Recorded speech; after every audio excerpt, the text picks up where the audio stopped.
Valerio fa il rappresentante di commercio da quando aveva 23 anni. Conosce ogni strada del Lazio a memoria e pensava di conoscere anche la sua vita. Poi, un venerdì di marzo, un cliente disdice un appuntamento all'ultimo momento. E Valerio si ritrova davanti a una scena che nessun marito dovrebbe vedere. Ma attenzione, quello che ha visto sul lago non era il peggio. Il peggio lo scoprirà settimane dopo, e vi giuro che non è quello che pensate. Valerio ha avuto il coraggio di mettersi a nudo per raccontarci tutto. Se vuoi darmi una mano a portare qui altre storie così vere, lascia un like, a te costa un secondo, per noi vale moltissimo. Faccio il rappresentante di commercio da quando avevo 23 anni. Macchine da caffè, miscele, forniture per bar e ristoranti. Il mio territorio è il Lazio. Roma, i castelli, il litorale, i paesi intorno al lago di Bracciano. Conosco a memoria ogni raccordo, ogni autogrill, ogni scorciatoia per evitare il traffico sulla Cassia. Pensavo di conoscere a memoria anche la mia vita. Mi sbagliavo su tutta la linea. Quella mattina di fine marzo era una mattina come tutte. Camilla, mia figlia, 13 anni, seduta al tavolo della cucina con le cuffie nelle orecchie e i cereali che si ammollavano nel latte senza che li toccasse. Ilaria, mia moglie, che girava il cucchiaino nella tazza guardando il telefono posato a faccia in giù, accanto al piatto. Io che riempivo la valigetta dei campioni con i pacchetti di miscela nuova. Un bacio veloce sulla porta, buona giornata, amore, e l'odore del suo profumo nuovo, che restava nell'ingresso anche dopo che era uscita. Quella mattina non sapevo che era tutto finto. Ci eravamo sposati, che io avevo 20 anni e lei 22. In fretta, con Camilla già in arrivo e le famiglie che sussurravano dietro i confetti. 12 anni insieme. Io per strada, dal lunedì al venerdì, a piazzare macchine da caffè, lei segretaria in uno studio dentistico a Prati, sempre in ordine, sempre bellissima. Il tipo di donna che quando entra in un bar i camerieri si raddrizzano. Io ne ero fiero. Che stupido, ne ero fiero. I segnali c'erano tutti, ovviamente. Li vedo adesso, come si vedono i cartelli stradali solo dopo che hai sbagliato uscita.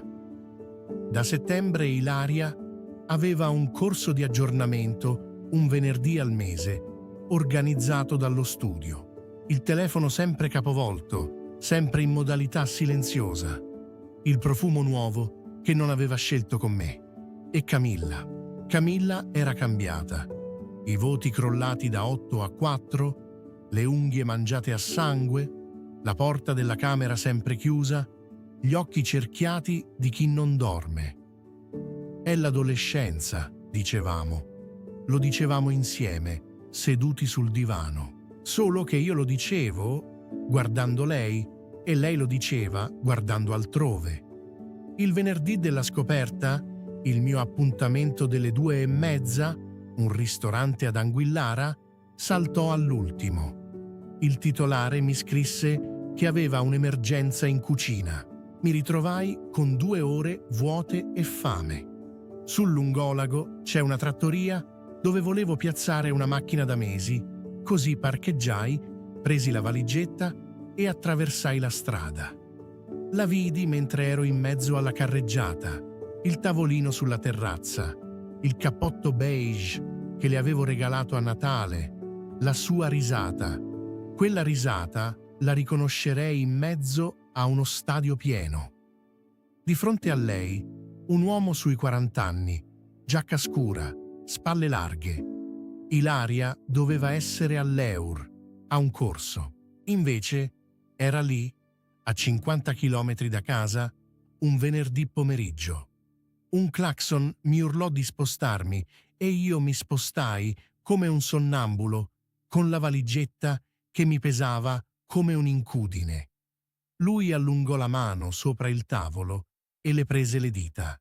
Poi la mano di lui è salita sulla sua nuca e lei ha chiuso gli occhi. e si è lasciata baciare come non si lasciava baciare da me da anni. Non entrai, non urlai. Tornai alla macchina e rimasi seduto 40 minuti a guardarli attraverso il parabrezza, con il cuore che mi batteva nelle orecchie. Feci delle foto col telefono. Le mani tremavano così tanto che metà vennero mosse. Il lago era fermo, piatto, di un grigio che non dimenticherò mai. Poi guidai fino a Roma senza accendere la radio. Non la accendo più, ancora oggi, su quella strada. Quella sera cucinai, apparecchiai. Alle 19:40 sentii le chiavi nella porta e ogni muscolo del mio corpo si irrigidì. Ilaria entrò, posò la borsa, mi baciò sulla guancia e disse: «Il corso? Una noia mortale. Non vedevo l'ora di tornare a casa». Io annuii e scolai la pasta. È questa la cosa che nessuno ti dice del tradimento. La seconda persona che impara a mentire in quella casa diventi tu. Per una settimana non dissi niente e di quella settimana non vado fiero. La notte aspettavo che il suo respiro diventasse regolare e le prendevo il telefono dal comodino, al buio, con lo schermo che mi illuminava la faccia come un fantasma. Non trovai mai niente. Cancellava tutto. Era brava. Un martedì la seguii per mezz'ora nel traffico di Prati, 2 macchine di distanza, come un ladro, e mi vergognai così tanto di me stesso che girai al primo semaforo e tornai indietro. La sera bevevo un bicchiere in più del solito, poi 2, riscaldavo il caffè e lo dimenticavo nel microonde. Il sabato mattina Camilla era agli allenamenti di pallavolo. Ilaria mi chiese perché ero così strano ultimamente. Ero alla finestra con la tazzina in mano. La posai sul davanzale, mi voltai e dissi: «Com'era il lago venerdì?» Ho visto la sua faccia fare 3 cose in 2 secondi: sorridere, capire, rompersi. Prima negò: «Quale lago? Valerio, ma che dici?» Allora appoggiai il telefono sul tavolo, con le foto aperte.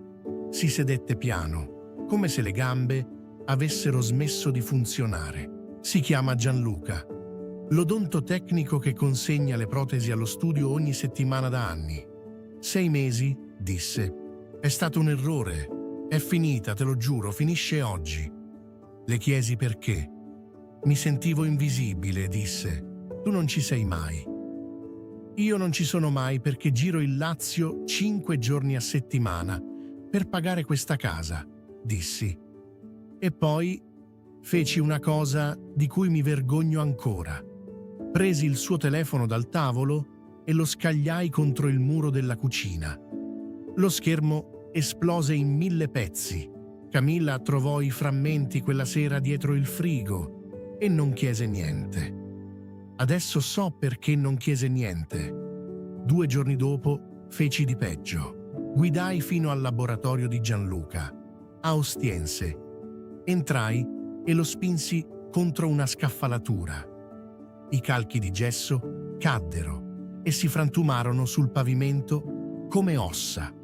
Un suo collega mi tirò via mentre io urlavo cose che non ricordo. In macchina, dopo, mi guardai le mani e non le riconobbi. Potevo rovinarmi con le mie stesse mani. Una denuncia, il lavoro, l'affidamento. Per lui. Non se lo meritava nemmeno, il mio disastro. Poi venne il limbo. Io sul divano, lei nel letto e la speranza in mezzo. La speranza è una bestia strana. La cacci dalla porta e rientra alle 11 di sera con un messaggio di lei. Ti prego, proviamoci, per Camilla. E io ci provavo. Le credevo a giorni alterni. Cercai perfino il numero di un consulente di coppia e lo salvai in rubrica senza chiamarlo mai.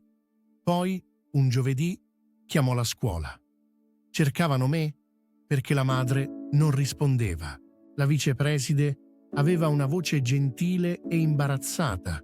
Voleva parlarmi delle uscite anticipate di Camilla. 11 uscite anticipate da ottobre, tutte firmate dalla madre, tutte di venerdì. Io non ne sapevo assolutamente niente. Andai a prendere Camilla all'uscita. Parcheggiai vicino a Villa Gordiani, spensi il motore e non feci in tempo ad aprire bocca. Si mise a piangere da sola, come se aspettasse quel momento da mesi. Venne fuori tutto. Il venerdì, una volta al mese, sua madre la ritirava prima da scuola. Così stiamo un po' insieme. Poi la lasciava al centro commerciale con 20 euro in mano. Torno tra 2 ore. Non dire niente a papà. Una volta, a novembre, Camilla si era stancata di aspettare ed era uscita nel parcheggio a cercarla. E li aveva visti, sua madre e un uomo, che si baciavano dentro una macchina che non era la nostra. Ilaria l'aveva raggiunta di corsa, l'aveva presa per le spalle. Papà non capirebbe. È una cosa mia, passerà. Se glielo dici, questa famiglia finisce. Vuoi che finisca per colpa tua? Per colpa tua. Aveva messo la colpa addosso a una bambina di 13 anni. 5 mesi. Mia figlia aveva passato 5 mesi a fare la sentinella delle bugie di sua madre, le unghie mangiate a sangue, i voti crollati, le notti in cui la sentivo girarsi nel letto attraverso il muro. L'adolescenza, dicevamo. Quella sera aspettai che Camilla dormisse. Ilaria capii dal mio silenzio che era finita davvero, prima ancora che parlassi. Le dissi solo questo. Quello che hai fatto a me, forse col tempo, potevo anche perdonarlo. Quello che hai fatto a lei, no, l'hai usata come un alibi. A 13 anni e le hai caricato addosso il tuo segreto. Lei piangeva. Volevo proteggerla. No, dissi. Volevi proteggerti. Non è la stessa cosa. Non lo sarà mai. Le settimane dopo furono le peggiori. Una casa piena di silenzio, gli avvocati da cercare, mia madre al telefono che non capiva. Il punto più basso lo toccai una notte di maggio. Dopo l'ennesima discussione a voce bassissima per non svegliare Camilla, presi le chiavi e uscii. Quella notte ho dormito nel parcheggio del magazzino, dentro la macchina, con il sedile reclinato e una bottiglia di amaro comprata all'autogrill sul cruscotto. Un rappresentante di 32 anni che dorme in mezzo ai bancali della sua ditta. Alle 2:10 lo schermo del telefono si illuminò nel buio. Era Camilla.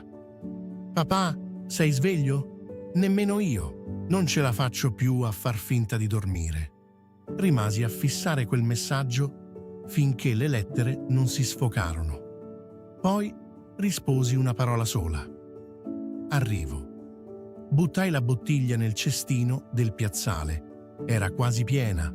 Non ero nemmeno capace di ubriacarmi come si deve. E guidai verso casa nella città vuota. La trovai in cucina, avvolta nel plaid del divano. Scaldammo il latte alle 3 di notte, come quando era piccola e aveva la febbre. A un certo punto disse: «Non voglio che stiamo così». Non disse: «Non voglio che vi lasciate». Disse: «Non voglio che stiamo così». A 13 anni aveva capito la differenza prima di me. La mattina dopo chiamai un avvocato e una psicologa per Camilla. Nell'ordine. Nel giro di 2 mesi trovai un bilocale a 100 celle, a 10 minuti da casa. Volevo che Camilla potesse venire a piedi, quando voleva. Separazione consensuale, senza guerra. Gliela dovevo a mia figlia, non a Ilaria. Camilla da me il martedì, il giovedì e i weekend alternati.